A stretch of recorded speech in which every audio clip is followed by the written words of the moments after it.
welcome to In My Mug episode, get this, 650, halfway to 700.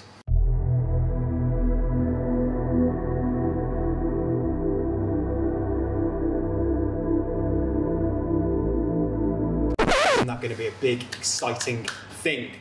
This week, we are welcoming Bolivia back once again for the second time this year at In My Mug. We are off to El Fuerte. We have a Bourbon varietal that has been processed in an anaerobic washed way.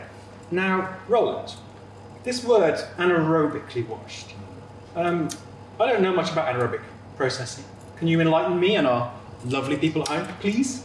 What does anaerobic mean? Anaerobic means without oxygen. It is a kind of fib. Nothing's really totally without oxygen, but it means we're going to try and encourage the fermentation to happen without much oxygen being present. Normally, you'd have more oxygen present, and that's going to encourage yeast to increase. And if you haven't got oxygen present, or there's a low amount of oxygen, you're going to discourage those yeast from being able to reproduce. And instead, you're going to have lactic acid bacteria and those kind of things being a more dominant factor in your fermentation. So maybe unsurprising, El Fuerte is located in the south of the country, which is a Santa Cruz area, which is a wine producing region. Not a traditional coffee producing region? No, not a traditional coffee producing region, but one that the Rodriguez family really took a bit of a gamble with, and it's paid off. They've also learned a lot. I mean, they're super engaged with the wine industry and interested in the wine industry. And they've worked a lot with agronomists and people who are involved in the wine industry, among others, to learn about what more you can do with coffee to try and develop different flavour profiles.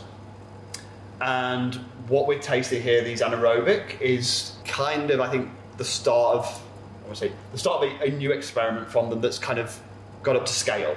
They've been trying this for a little while, but this is the first time we've really seen a kind of good number of the coffees started to be done this way. It's really the same kind of process that's led them to do the cocoa naturals that we've really enjoyed the last few years. For those of you who've been around with us for longer, maybe like 7 or 8 years ago, we didn't really have any natural coffees from Bolivia. So it was really new for them to try and do that, and they had to build a lot of structures to achieve that, and they've kind of had to do the same thing here. So rather than going in with this, a traditional washed coffee, what they're doing is they're taking those cherries at the beginning, they're sticking them in a really big vat, covering them with water and sealing it up. You put a little breathing tube in it so any gases that are produced can escape, but you stop oxygen getting in. That gives you an anaerobic phase. Now, if you do that and it gets really hot, just like if you're doing yogurts or wines or other kind of fermentations that you might do, you can get some really weird flavours. Like all the things you make at home, right? Absolutely, yeah. I mean, this is an area of enthusiasm for me. But those really weird flavours don't always play very nicely in coffee. So they've got to deal with that. And the way they do it is they cool them down. So they reduce the temperature, and you have to balance your cooler temperatures against how long you ferment for. Again, another one you might remember from way back, Guatemala, we had some coffees from La Soledad who were doing some similar kind of processes where they were controlling temperature and fermentation. And when they drop that temperature really low, they could extend it into like 4 or 5 days worth of fermentation, where they could only really do it a couple of days if it was a hotter temperature. So Bolivia are very much experimenting with similar kinds of things. Anaerobic is really a buzzword at the moment in the industry. You might have tried the La Ladera, from Shumavar in Costa Rica, which we've had as an H3, which is anaerobic processed. And there I think you could taste that processing. There was like a sort of cinnamony, sweet spice edge. We're going to taste this one in a minute and we'll look out for it, but I don't think you're going to find that this time. What they're doing here with Bolivian anaerobic version is a little bit different to what they were doing in Costa Rica with their anaerobics. And actually, every farm doing the anaerobics is often doing it very slightly differently, and we're going to see some slightly different flavour profiles because of that. Without further ado, ladies, gentlemen, boys and girls, I think we're going to have some espresso this week. And what better person is there in the world, really, to brew you an espresso than Dale Harris?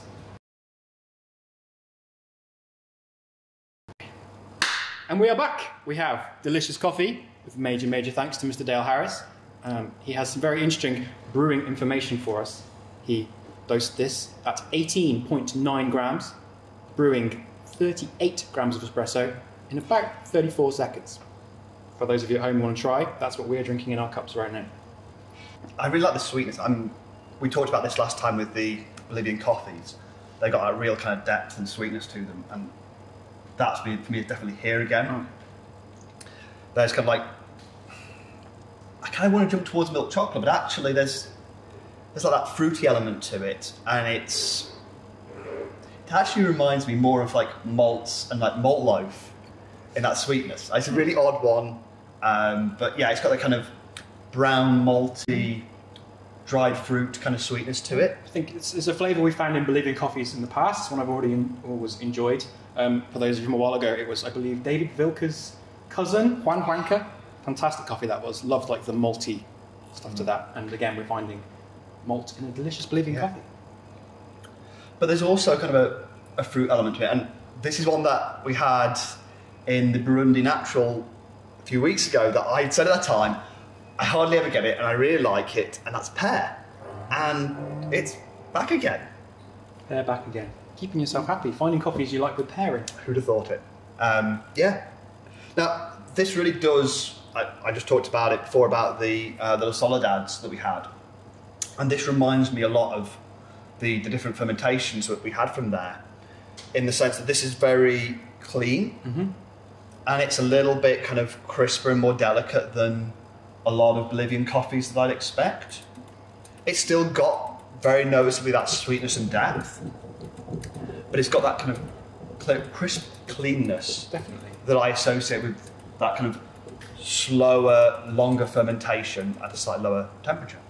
That's worked really nicely here. Very, very nicely. Very, very delicious espresso. This is my second espresso probably of the whole year. How many espressos have you had at home? Any? None? Many? Let us know in the comments. The most wins no prize. So, on that exciting note, thank you, Mr. Glue. Episode 750 over. 750. 650. We will see you in 50 more of episode 700.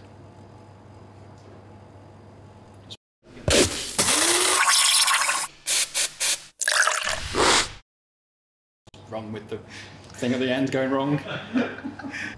Coming out in about 34 seconds. And, oh, fudge. In, out, shake it all about. Okay, try again.